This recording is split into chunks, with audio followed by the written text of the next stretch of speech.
사도행전 16장 6절에서 10절 말씀, 신약성경 215쪽 정도 되겠습니다.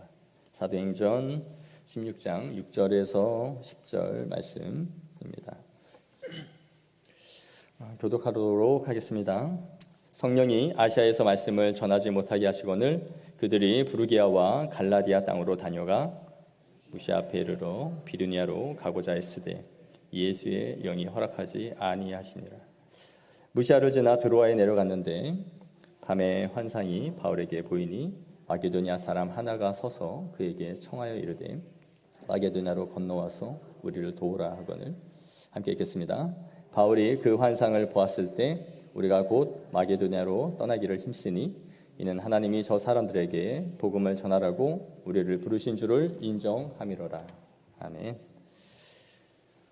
오늘 이 바울이 회심한 이후에 거침없이 하나님의 사역들을 감당해 나가는 선교를 매진해 나가는 것을 우리는 성경에서 볼 수 있는데요. 그는 자신의 사역을 통해서 교회를 세우고 전도를 했을 뿐만 아니라 전도한 수많은 사람들을 하나님의 동역자로 세우는 이 사역을 감당해 나갔습니다. 어떻게 보면 이 복음을 전하는 이 선교와 또 복음 사역에 있어서 정말 천재라 할 만큼 이 자신의 승승장구하듯 이렇게 사역을 줄기차게 바울이 해나가는 것을 볼 수 있는데요. 그러나 이러한 그의 사역은 자신의 탁월한 선교 전략과 그의 열심에 의존한 것이 아니었습니다. 이 바울의 사역은 철저하게 성령에 의존한 사역이었다라는 것을 우리가 볼 수 있는데요. 이렇게 주의 일을 힘쓰는 바울에게 하나님께서 그의 선교의 이 가는 길을 막으시는 것을 오늘 이 본문을 통해서 볼 수 있습니다. 오늘 16장은 이 바울의 제2차 선교 여행 중에 일어난 사건을 기록하고 있습니다. 우리가 이 성경을 보면서 항상 난제에 부딪히는 것 중에 하나가 이 지명이죠. 우리에게 익숙지 않은 이 지명과 인명들을 보는 것이 참 힘듭니다. 그래서 원래 성경을 잘 읽으려고 한다면 옆에 지도를 꺼내놓고, 지금 지도가 아니고 당시 이제 성경 지도를 꺼내놓고 그 길을 잘 따라서 이동을 하면서 봐야 성경이 눈에 들어오는데, 성경을 읽지 않는데 지도까지 펼쳐라 그러면은 이제 고문이죠. 그러나 성경을 그래도 입체적으로 읽고자 한다면 반드시 이러한 사도행전을 읽을 때 우리가 지도를 빼서 같이 보는 것이 좋습니다. PPT에도 있지만 여러분에게 드린 그 지도 오늘 나눠드렸는데 보시면서 한번 따라가면 좋을 것 같아요. 바울이 1차 전도 여행을 했을 때 이 더베 루스드라 이 지역을 선교를 했었고, 이제 2차 전도 여행은 그가 1차로 전도를 했던 그 교회들을 돌아보면서 다시 되짚어가는 과정이 2차 이 선교의 목적이었습니다. 아마 1차 전도를 마치고 이제 다음 교회들을 돌아보면서 바울은 다음 선교지를 어느 쪽으로 가야 될지를 구상하고 있었던 것으로 보여져요. 그런데 오늘 본문에서 보이는 것처럼 바울이 그 아시아로 가야 되겠다라고 생각을 했습니다. 그 지도에 보시면 보이시죠? 그가 있던 곳에서 이제 더베 루스드라 이쪽에서 이제 아시아로 이동을 하려고 했는데, 아시아가 어디냐면 우리가 금요 기도회 때 살펴보이는 소아시아 7교회들이 있는 곳이에요. 그 에베소, 서머나, 버가모, 사데 이런 지역이 있었던 곳이 바로 그 아시아 지역입니다. 그 에베소만 지금 표시되어 있죠. 지도에는 앞에 PPT에도 있지만 여러분이 지도를 또 참고하시면서 보면 되겠습니다. 그래서 바울이 이 교회, 이 지역, 아시아 지역으로 들어가려 했는데 6절에 보시면 성령이 아시아에서 말씀을 전하지 못하게 하셨다 이렇게 기록되어 있어요.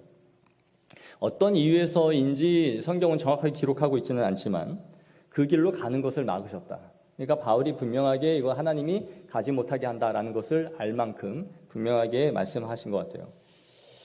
그래서 바울이 일행이 어디로 갔느냐 하면 부르기아와 갈라디아 땅으로 갔다라고 성경이 말씀하고 있어요. 그 약 아시아에서 북동쪽쯤 되겠죠. 그 갈라디아 쪽으로 들어가서 복음을 전했습니다. 그들이 가려고 했던 것은 서쪽이었는데 하나님이 방향을 북쪽이나 북서쪽으로 이제 방향을 바꾸셨던 거예요. 그리고 나서 이제 무시아라는 곳에 이르렀습니다. 아시아 왼쪽에 보면 위쪽에 있죠. 이 무시아 지역에 이르렀을 때에 이곳에서 이제 바울은 다시 비두니아 지역으로 가려고 했어요. 그 오른쪽 역시 북동쪽 쪽에 있죠. 비두니아 본도라고 쓰여져 있는 이곳으로 이제 다시 선교를 가려고 했을 때 또다시 예수의 영이 허락하지 않으셨다라고 기록되어 있습니다. 그러니까 오늘 이 본문에는 아시아로 가서 복음을 전하려고 했을 때 한 번, 그리고 무시아에서 비두니아로 다시 가서 복음을 전하려고 했을 때 또 한 번, 이렇게 두 번이나 성령께서 그의 사역을 갈지 못하도록 이 방향을 틀으셨다라는 것을 기록하고 있는 거예요. 이것을 통해 우리가 알 수 있는 것은 바울이 자기 마음대로 선교를 떠난 것이 아니라 성령께서 이 일을 지휘하시고 인도해 가셨다라는 것을 알 수 있습니다. 즉 성령의 인도함을 따라서 그의 선교 사역이 진행되어져 갔음을 볼 수 있는 것이죠.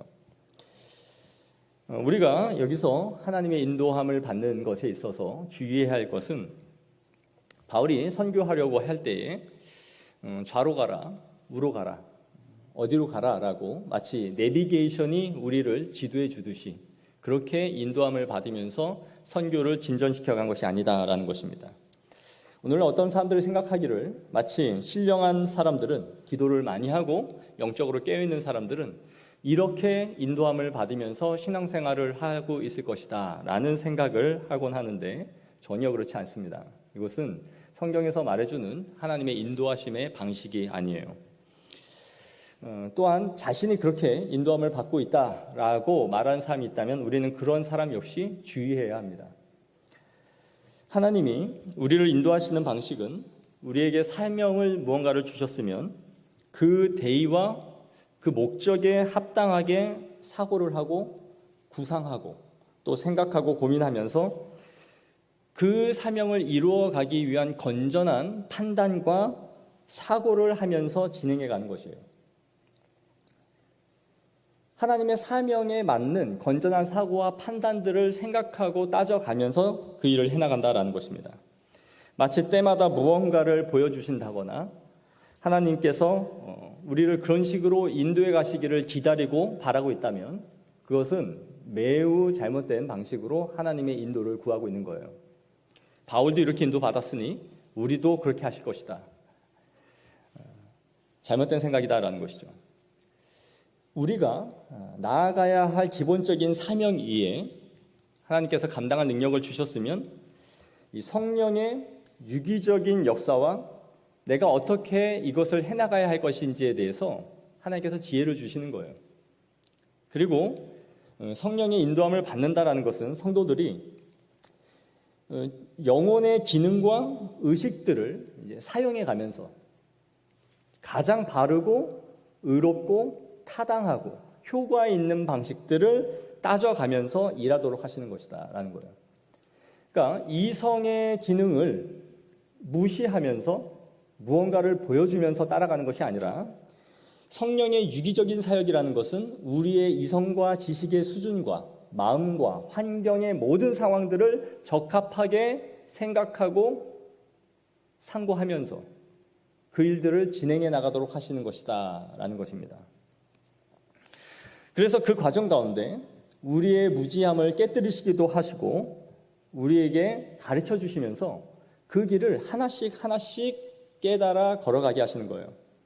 그래서 그 과정을 밟아가는 것을 통해서 노력을 하면서 실패도 하고 넘어지게도 하면서 그 일을 따라간다라는 것이죠. 그러니까 하나님이 우리를 인도하는 방식은 초월이 아니에요. 초월이 뭡니까? 마치 무언가가 보이고 직통으로 깨달음을 얻어서 내비게이션이 길을 가르쳐 주듯이 좌우를 우리에게 말씀해 주시면 그 일을 딱딱 인도해 가는 것, 그것이 하나님께 인도함을 받는 삶이다 라고 생각하는 것이 아주 잘못된 생각이다라는 거예요. 하나님이 시간 안에서 시간을 통하여 역사하시고 우리의 이성적인 사고와 성령의 유기적인 역사하심을 통하여 그 과정을 밟아가게 하시는 거예요. 그래서 실패와 노력과 강구 그리고 이성적인 사고 이 모든 것들을 사용하시는 것이 바로 성령의 유기적인 사역이에요. 오늘 바울도 이 아시아로 가려는 이 계획에 지금 브레이크가 걸렸고 또 다시 무시아에서 비두니아로 가려고 할 때 또 한 번 브레이크를 거세요. 마침내 이 하나님께서 드로아에 갔을 때에 마게도냐로 가라라는 환상, 와서 우리를 도우라라는 이 환상을 보고 나서야 그가 가야 할 목적지가 아시아가 아니라 바로 마게도냐로 가게 하시는 것이다 라는 것을 비로소 깨달아 알았던 것이죠. 이렇게 바울도 하나님의 지시와 방향을 알게 될 때에는 상당한 노력과 시간이 필요했었다라는 것을 우리는 생각해 봐야 되는 거예요.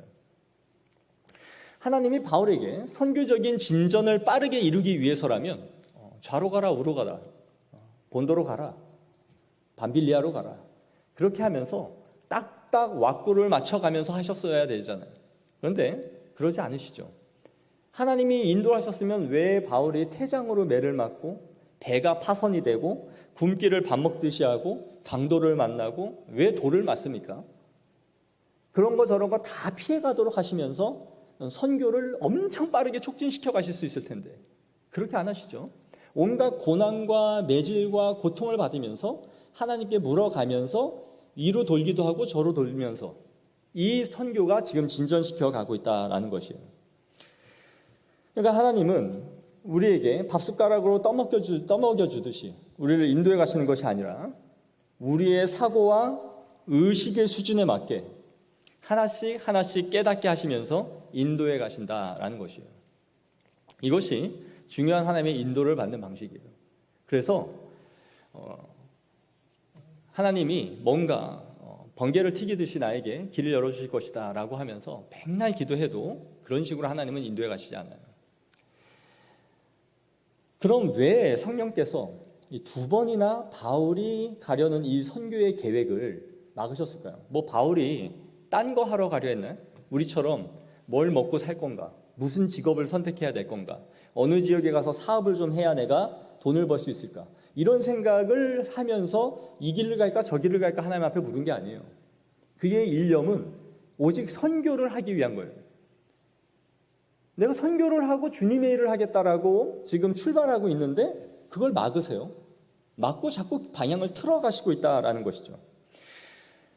성경은 그 이유를 우리에게 분명히 말씀해주고 있지는 않지만 하나님이 그를 막으셨고 그를 인도하고자 하는 길은 마게도냐라는 것을 알려주고자 하셨던 것이죠. 바울이 준비가 안 됐겠습니까? 바울은 탁월한 재능과 복음을 전할 준비를 가장 잘 갖추는 사람이었어요. 어디에 던져놔도 복음을 전할 사람이었어요. 특히 그에게는 탁월한 언어의 능력이 있었죠. 헬라어와 히브리어를 자유롭게 구사할 수 있는 사람. 즉 헬라의 공통어, 이 시대의 공통어와 유대인들의 히브리어를 다 사용할 수 있는 사람. 그 사람이 바로 바울이었어요. 뿐만 아니라 그에게는 짱짱한 동역자들이 있었어요. 누가와 디모데와 같은 이 팀 사역을 이루어갈 수 있는 전도팀을 아주 완벽하게 갖추고 있었단 말이에요. 그래서 어디를 가든지 성령님께서 길을 열어주시면 그 일들을 해낼 수 있었어요. 그런데 성령님께서 이 길을 트신 것이죠. 그리고 나서 인도한 것이 바로 유럽 쪽이었습니다. 이 길을 따라, 이 지도를 따라가면 이 길이 바로 그 발칸반도 쪽이죠. 유럽으로 들어갔는데 드로아에서 나중에 빌립보, 그리고 데살로니가, 그리고 베레아, 그리고 우리가 잘 아는 고린도, 이 지역으로 그를 인도해 가신 거예요. 그가 생각한 곳은 이 아시아라는 곳이었지만 하나님께서는 그의 지경을 넓혀서 유럽 쪽으로 넘어가도록 그를 인도해 가신 것이죠. 여기서 나중에 로마 제국의 이 심장부로서 복음이 전파될 수 있는 중요한 기초 센터가 되도록 이곳을 예비하신 거예요.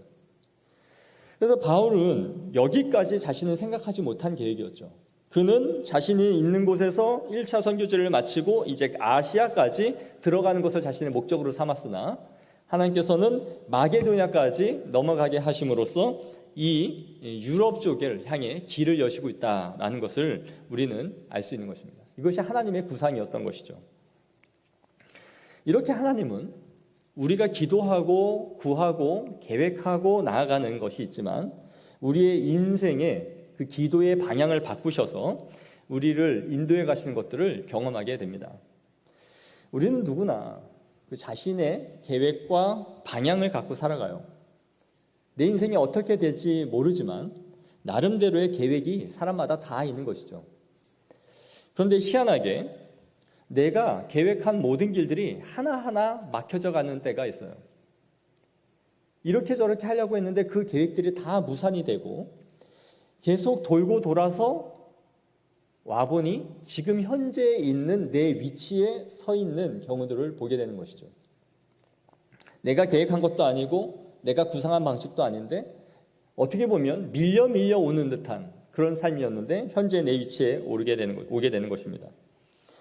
물론 그 과정에 있어서 기도를 하는 성도라면 강한 확신을 가지고 내가 이 자리까지 왔다라는 생각을 가질 수야 있겠지만 그렇지 않은 성도들이라면 이것이 그냥 우연히 그냥 그렇게 살다 보니 되어진 것이다 라는 정도로 하나님이 인도하심에 대한 확신이 없이 걸어가게 될 것입니다. 우리는 무언가를 계획하고 그것을 이루고자 할 때 이런 마음이 있을 수 있어요. 내가 지금 가장 잘 준비된 것 같고 그 일을 할 수 있는 가장 적기인데 왜 하나님이 나를 그것을 허락해 주지 않고 그 길로 가게 하지 않으실까? 사실 바울도 모든 만반의 준비를 지금 다 갖추고 있어요. 1차 전도 여행을 통해서 이미 이 길을 알고 있었고 동력자들과 함께 이 길을 가고 있는 것이죠. 그러나 하나님은 바울 한 사람만의 준비만이 아니라 바울이 전할 곳, 그가 들어가서 사역할 그 지역까지도 함께 준비시키고 가고 있으셨다라는 것을 우리는 생각해야 하는 것입니다. 즉 아시아에 그가 들어가도록 하나님이 허락하지 않으셨는데 아시아에 그가 복음을 전했을 때 그 영혼의 갈급해 있는 상태, 영혼의 기갈을 갖고 있는 그 상태, 또 그가 복음을 전했을 때에 그 복음이 효과적으로 열매 맺게 되어질 수 있는 때, 그 시기가 언제인지를 하나님은 알고 계셨던 거예요. 내가 준비된 것만이 아니라 복음을 전할 그곳이 준비될 수 있는 밭으로 하나님께서는 만들어야 되는 그분의 최적기가 있었다라는 것이죠. 그것은 우리가 모르는 계획이고 바울도 알 수 없는 계획이에요. 그래서 하나님은 바울을 더 기다리게 하시고 그 때가 무르익도록 준비시키고 있으셨던 것이죠. 바울의 준비만이 아닌 그 복음이 효과적으로 그 지역 안에 교회가 세워질 수 있는 때를 위하여 예배가고 있으셨던 거예요. 그럼 그때가 10년, 20년 후였느냐? 그렇진 않습니다. 바로 불과 2, 3년 후에 바울이 3차 전도 여행을 할 때에 그가 드디어 이제 소아시아 쪽으로 들어가는 거예요. 그는 2차 때 그 일을 하려고 했지만 하나님께서는 2차는 마게도냐로, 그 전도 여행이 끝난 후 3차 때에 이제 소아시아로 그를 보내셨던 것이죠. 그리고 그 소아시아 지역의 수도인, 심장부인 에베소로 보내심으로써 바울이 이 사역을 효과적으로 감당할 수 있도록 하셨던 것입니다. 이렇게 하나님은 우리가 기도하고 우리가 계획하고 바라는 바람과 간구들을 바꾸셔서 그분이 원하시는 길로 우리를 틀어가신다라는 것을 우리는 알아야 되는 것이에요. 저도 하나님께서 내가 정말 그토록 바라고 간구하고 목표로 하고 했던 것들을 트시고 바꾸셨던 그런 기억이 있습니다. 제가 대학을 들어가고 나서 학비를 집에서 줄 형편이 아니었어요. 그래서 기도를 하면서 어떻게 해야 내가 학교를 잘 마칠 수 있을까? 그것을 고민하다가 생각한 것이 군 장학생으로 지원을 해야겠다라고 생각을 한 거예요. 군 장학생으로 선발이 되면 4년 동안 3년 이상의 학비를 받고 그리고 나서 학비를 받은 만큼 군 복무를 연장해서 장교로 복무를 하게 되는 것이죠. 그럼 장교로 임관을 해서 한 6년에서 7년의 복무를 하고 제대를 하는 것이었어요. 저의 계획은 그렇게 해서 4년을 잘 졸업하고 6, 7년 동안 복무를 잘 해서 돈을 모아서 그 돈을 가지고 대학원 준비를 해서 신학대학원에 가서 목회자가 되어야 되겠다, 이런 계획을 한 것이죠. 그래서 열심히 알아보고 나서 서류를 지원하고 그 다음에 이제 과정이 체력 훈련이었기 때문에 없는 돈에 이제 헬스장까지 끊어가지고 열심히 하기 시작했어요. 뭐 거기에 당시에 윗몸 일으키기, 오래 달리기, 뭐 이런 게 있었기 때문에 내가 무조건 1등급을 받아야 되겠다. 그래서 열심히 수영도 하고 헬스도 하고 하면서 몸을 만들고 있었어요. 그 운동만 한 게 아니었습니다. 내 마음이 얼마나 간절했는지 40일 작전 기도를 들어갔어요. 하나님 앞에. 왜냐하면 이 길만이 내가 유일하게 학교를 졸업할 수 있는 길이다라고 생각했기 때문에 정말 신앙적으로든 육체적으로든 내가 할 수 있는 모든 것에 최선을 다하겠다 하고 준비를 한 것이죠. 그러다가 1차 이제 발표가 됐는데 합격을 했어요. 이 합격을 발표하고 나서 얼마나 좋아했는지 우리 집 식구, 저가 대학에 들어간 것보다도 더 좋았던 것 같아요. 그래서 드디어 됐다고, 이제 2차만 잘 준비해서 내가 되면 되겠다 했어요. 그래서 열심히 운동을 이제 더 열심히 했습니다. 그런데 다음 과정이 어떻게 되는지 얘기를 안 해줘요. 그래서 이제 궁금해서 전화를 했어요. 다음 과정이 어떻게 되는지 문의 전화를 했더니 거기서 하는 말이 누구냐요? 그래서 이름을 말해줬어요. 명단을 쳤더니 명단에 없대요. 1차 합격자에 제 이름이 없다라는 거예요. 이게 무슨 말도 안 되는 소리를 하고 있는 건지, 애들 장난하는 건가 이게. 근데 당시에는 뭐 ARS가 있는 것도 아니고 또 인터넷 가서 이거를 검색하는 것도 아니었어요. 전화로 물었고 전화로 구두로 합격 발표를 해주는 거예요. 그러니 내가 붙었는지 떨어졌는지를 담당자도 찾을 수 없고 또 증명할 방법이 없는 거죠. 나는 억울하지만. 너무 황당한 거예요. 당시 이 학사장교 시스템이 경희대학교 예비군대대가 이곳을 관할하고 있었어요. 제일 큰 학군단을 갖고 있었던 곳이 경희대학교 캠퍼스였기 때문에 거기서 이 모든 걸 다 주관했는데 그 학군단에 전화를 했더니 모르겠다, 없다는 거예요. 그래서 당신들이 나한테 이렇게 통보를 했다 그랬더니 누가 했는지 모르지만 모르겠대요. 와, 진짜 이거 내가 어디서 따질 수도 없고 화가 나지만 제가 그때는 이 뭔가 무너져 내리는 느낌이었어요. 우리 집 식구들은 다 좋아하고 나도 좋아서 이렇게 열심히 하고 있었는데 전화를 끊고 나서 부모님한테 이 황당한 결과를 말씀드리고 났는데 눈물이 안 울 수 있겠습니까? 무슨 애들 시험 장난치는 것도 아니고 이 슬럼프가 일주일 이상 가는 거예요. 밥맛도 없고 뭘 하는데 의욕도 안 생기고 이 정말 제 기분이 정말 디프레스 돼서 아주 힘든 시간을 견뎠어요. 그래서 부모님이 괜찮다 또 길이 있겠지 이렇게 했지만 제가 볼 땐 길이 없어요. 그래서 여하튼 저는 그렇게 있다가 일반 사병으로 군대를 가서 제대를 했습니다. 이후에 이제 복학을 하고 학원 강사를 하면서 알바도 하고 그러면서 또 아버님의 어떤 지인들의 도움을 통해서 제가 대학교를 4년을 어떻게 마쳤어요.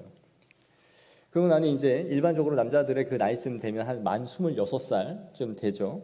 25, 6살쯤 됐는데 그리고 나서 제가 이제 26살, 만 26살에 신학대학원에 들어가고 졸업을 했을 때가 만 29살이었어요.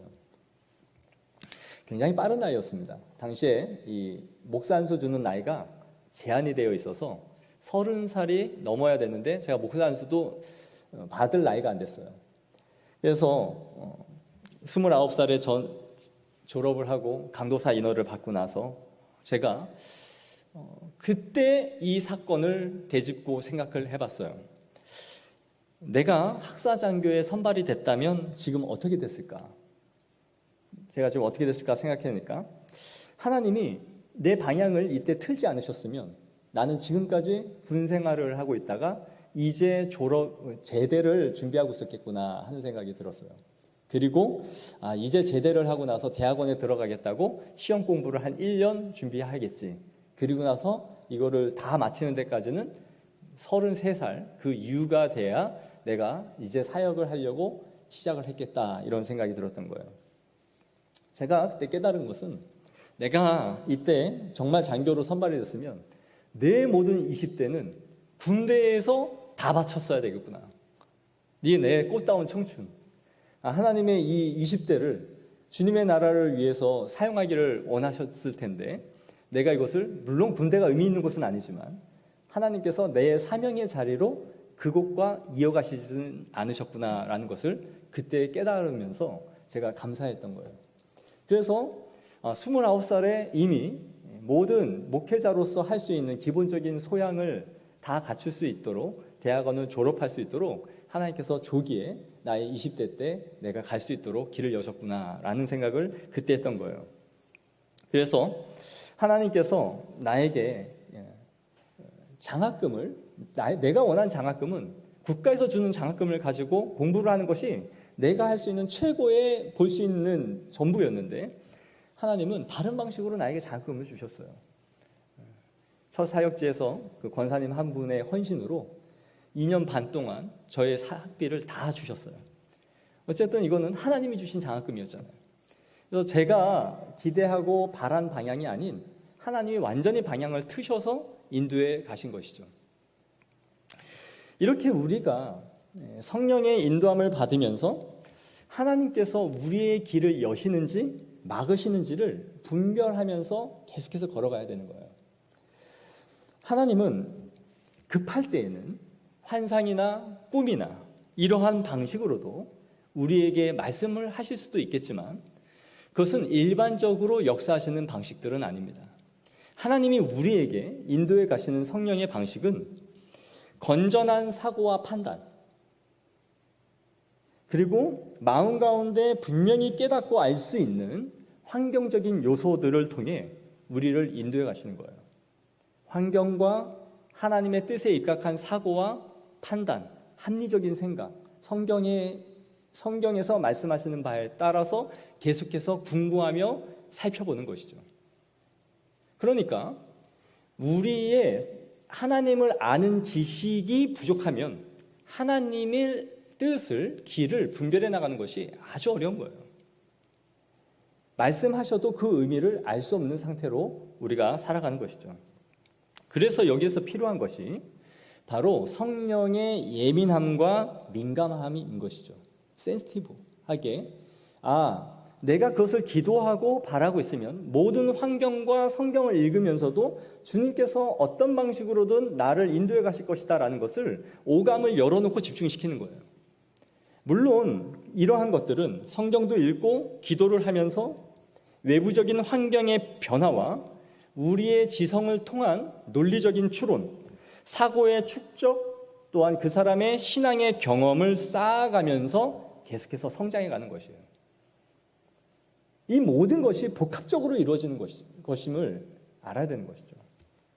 그래서 그렇게 계속해서 쌓아가는 가운데 어떠한 기회와 계기를 통하여 하나님의 뜻이 바로 이것이었구나 하는 것을 그때에 알게 하실 수도 있고, 이렇게 지난 이후에 우리의 인생을 반추했을 때 하나님의 뜻을 생각해 볼 수 있게 하시는 거예요. 그걸 깨닫게 하시는 것이죠. 그래서 말씀을 맺고자 합니다. 하나님은 이렇게 우리의 간구와 바람, 그 간절한 소망들이 있지만 그것을 바꾸어 가실 수 있어요. 우리가 바란 응답과 다른 식으로 우리에게 응답해 가실 수 있지만 그 바꾸심은 하나님의 기뻐하신 더 큰 계획과 목적을 향하여 반드시 성취해 간다라는 것을 믿으셔야 됩니다. 단순하게 내가 이렇게 간절히 구했는데 하나님이 주시지 않았어 라는 것이 아니라 하나님이 더 큰 계획 가운데로 우리를, 이 기도를 틀어가시고 인도해 가신다라는 그 믿음이 있어야 우리가 그 기도 가운데 낙심하거나 낙담하거나 그래야 하여 기도를 멈추는 행위를 하지 않는 것입니다. 사랑하는 성도 여러분, 우리의 가장 지혜로움이 그분의 가장 어리석은 것만 못한 거예요. 우리가 생각할 때는 지금이 적기이고 지금 해주셔야 될 것 같고 이 방향이 맞는 것 같지만 하나님의 뜻은 우리보다 더 높은 데 있었다라는 것을 기억해야 합니다. 그래야요 하나님을 신실하게 의지하고 바라보면서 성령의 인도함을 구하시고 우리의 방향을 틀어서라도 하나님의 합당한 계획으로 우리를 이끌어 가시는 하나님을 의지하며 살아가는 믿음의 성도들이 되어지기를 소망합니다. 기도하겠습니다. 하나님 아버지, 모든 것을 갖추고 준비하여